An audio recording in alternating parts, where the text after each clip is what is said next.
सोनू भैया के देश बा एगो हमार लाइन मतलब एगो वर्ड बहुत वायरल हो गए रहे। ओहो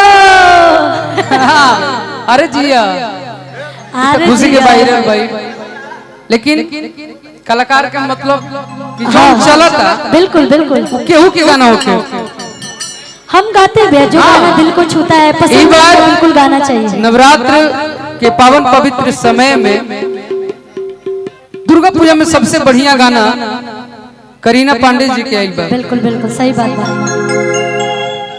हंदी भैया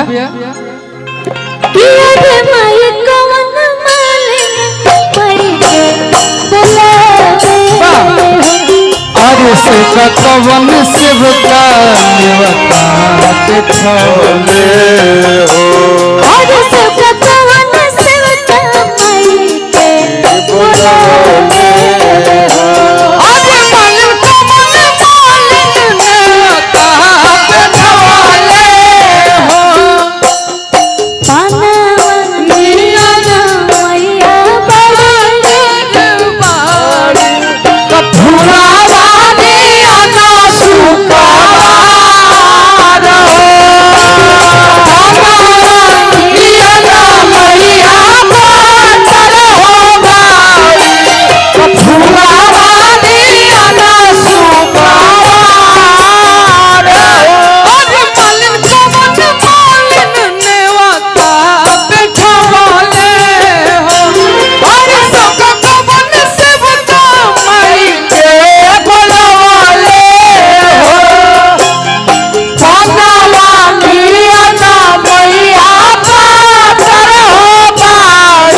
एरी सखी मंगल गौर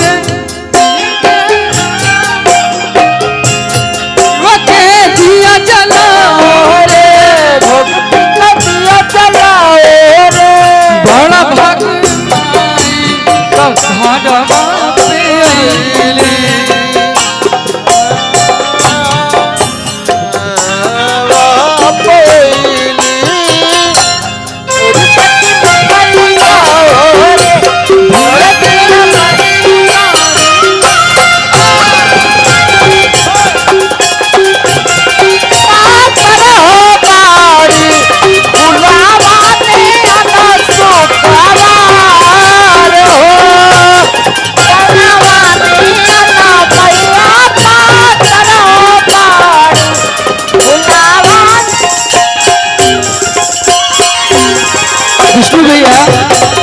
जब ऐसा निशन गाना बजेला चले तो रोआ खड़ा हो जाला।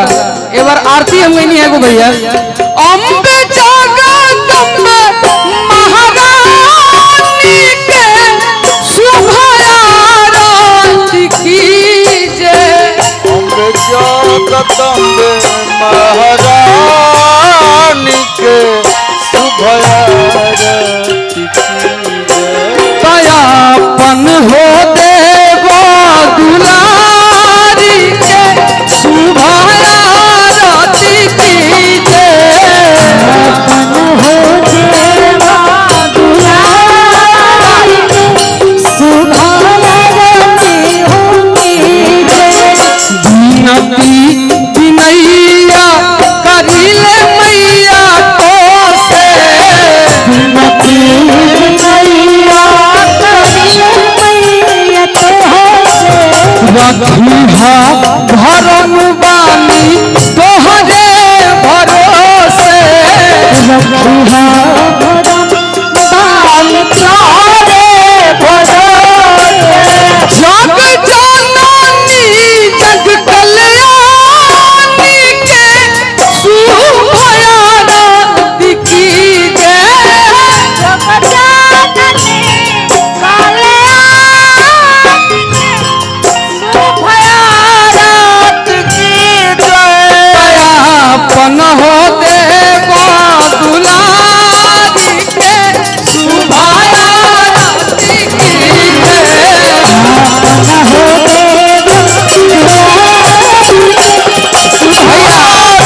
दर्शन हो देवा दुलारी के शुभ आरती कीजिए।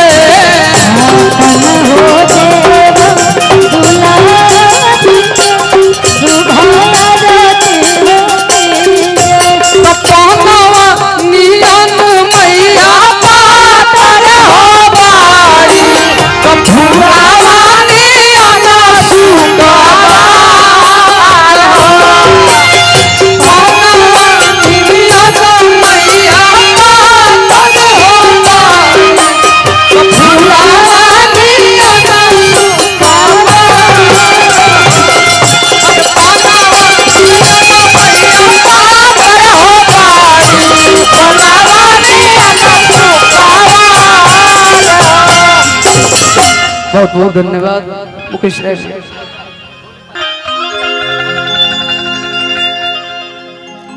प्रेम से बोले सच्चे दरबार की, शेरा वाली मैया की क्या बात है। हम चाहेंगे कि हमारी जितनी माताएं बहनें लोग हैं या जितने हमारे भैया लोग हैं, चाचा लोग हैं, सभी लोग ऊपर पूरे दोनों हाथ उठा लेंगे, क्योंकि अभी हम लोग दरबार में बैठे हुए हैं तो इसमें कंजूसी नहीं करना है ना।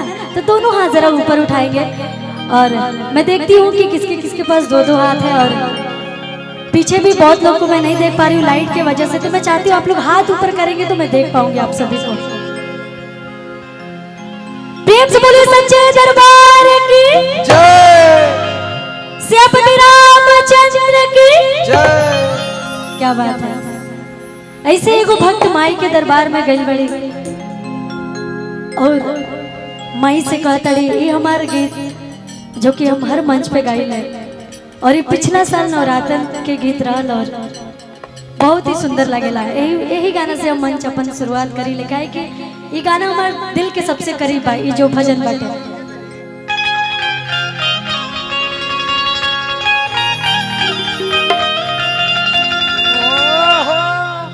कि घरे घरे जाए के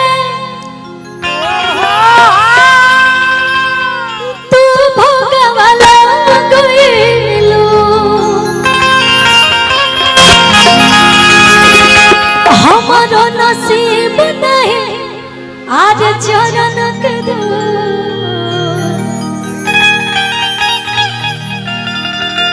कि यही रहे आइलू मायरिया, कि यही रहे आइलू मायरिया, आ हमारो दुआरिया गइलू भोर, कि यही रहे आइलू मायरिया। क्या बात है। मैं चाहूंगी कि एक बार मैं लास्ट टाइम आप सभी से हाथ उठवा रही हूँ, मैं ज्यादा परेशान नहीं करूंगी। मैं चाहूंगी कि दोनों हाथ जरा ऊपर उठा लें, क्योंकि आप लोग में जब एनर्जी रहेगी तभी हम लोग में एनर्जी रहेगी। तो जरा दोनों हाथ ऊपर उठा लेंगे और मेरे साथ बोलेंगे, प्रेम से बोलिए थावे वाली मैया की जय। कि घरे घरे आए के तू भोगवाला गइलू, घरे घरे आए के तू भोगवाला गइलू,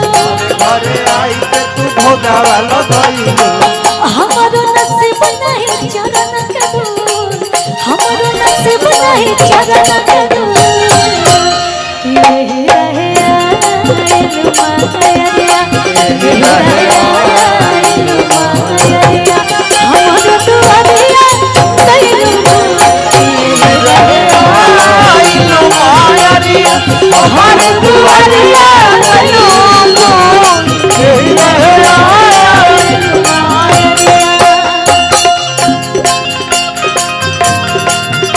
जय हो।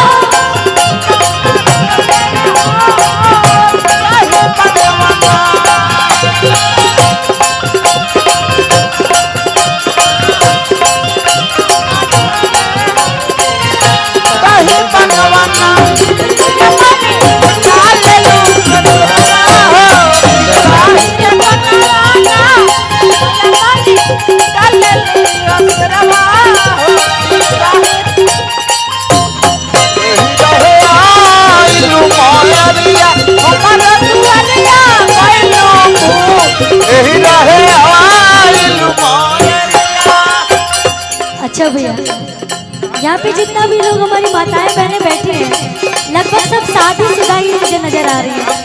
तो मैं चाहूंगी कि थोड़ा आराम से भैया हम चाहम के केकर पति जी राम जैसे मिलल बनी तनी दोनों हाथ ऊपर करी थे हम देखल चाहते हैं। अच्छा बिल्कुल के पति क्या भैया अभी शादी भी नहीं हुआ है, देखिए कितना जल्दी है शादी करने का इनको। अभी से हाथ उठाना सबसे पहले, टेंशन नहीं लीजिए बहुत जल्दी होगा शादी, ठीक है। हम चाहेंगे कि जरा दोनों हाथ ऊपर करेंगे प्लीज। मैं चाहती हूँ किसको किसको राम जैसे पति मिले, अगर ऐसा आप लोग को लगता है कि मेरे पति राम जी जैसे हैं जरा दोनों हाथ उठाएंगे। यहाँ पे हमारे भैया जो हमारी चाची लोग बैठी हैं हमें लग रहा है इनको रावण जैसे पति मिल गए हैं, हाथ ही नहीं उठा रही है या तो शर्मा रही है। आंटी रावण जैसे पति मिल गए आपको? रावण जैसे तो नहीं ना मिल गए, डर लग रहा है उठाने में। हाँ भैया भैया अच्छा जिसके जिसके पति राम जैसे मिले वो हाथ उठाएंगे और जिसके जिसके रावण जैसे मिले वो नहीं उठाएंगे, ठीक है। मैं देख रही हूँ यहाँ से। सोनू भैया थोड़ा आप भी पीछे मुड़ के देख लीजिए किसके किसके पति राम जैसे मिले और किसके किसके रावण जैसे मिले। लेकिन हमको लग रहा है लगभग लोग के पति रावण जैसे ही मिले हैं, बस एक दो लोग उठाए हैं, लेकिन हम क्या ही बोले, कोई बात नहीं। कि यही रहे आइलू मायरिया, यही रहे आइलू मायरिया, हमारो दुआरिया कइलू, यही रहे आइलू मायरिया, हमारो दुआरिया कइलू भूल, यही रहे आइलू मायरिया। क्या बात है।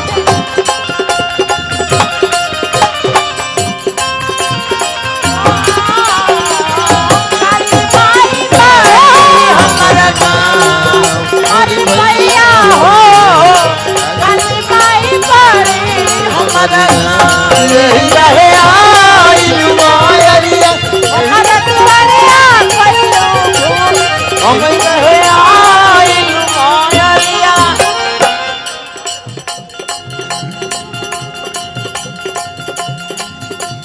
और भक्त कहले माई से कि हे माई का कहले है हे इतना सुंदर नवरात्रन के पावन बेला में आप सबका दुआरी गई, हमरा दुआरी कौन ऐसा गलती हो गई।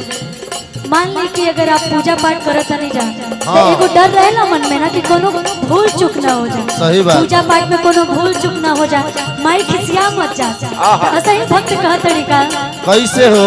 आंगना लिपवले बानी काला सा पूजबले बानी, आंगना लिपवले बानी काला सा पूजबले बानी, आंगना लिपवले बानी काला सा भरवले बानी, आंगना लिपवले बानी काला सा पूजबले बानी। और की गलती का पहिलो खुशी से खिसी आइलो, गलती के पहिलो खुशी से खिसी आइलो, गलती का पहिलो खुशी से खिसी आइलो, गलती के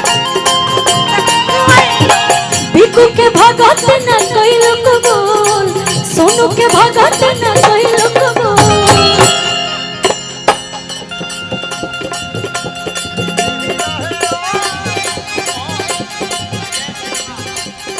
अजय शर्मा भैया की तरफ से बहुत ही प्यारा आशीर्वाद आया है। वाह। मुकेश के भगत न कइलो कबूल। अच्छा ही बताइए हम अकेले तेरे गावत नहीं ता आनंद आवता तनी आप लोग भी ताली बजाई, भजन में आनंद में तब मजा आई हमरों के और आप सबके भी। तो तनी मीठा मीठा ताली बजा के कहो कि यही रहे आइलू मायरिया, यही रहे आइलू मायरिया, हमारो दुआरिया कइलू भूल, यही रहे आइलू मायरिया, हमारा दुआरिया कइलू भूल, यही रहे आइलू मायरिया। नहीं, अपने भाई लोग की फरमाइश में बताती हूँ। जितने हमारे भाई लोग खड़े हैं उन लोग की जानते हैं क्या चाहे, वो भोले बाबा से क्या मांगते हैं? क्या मांगते हैं?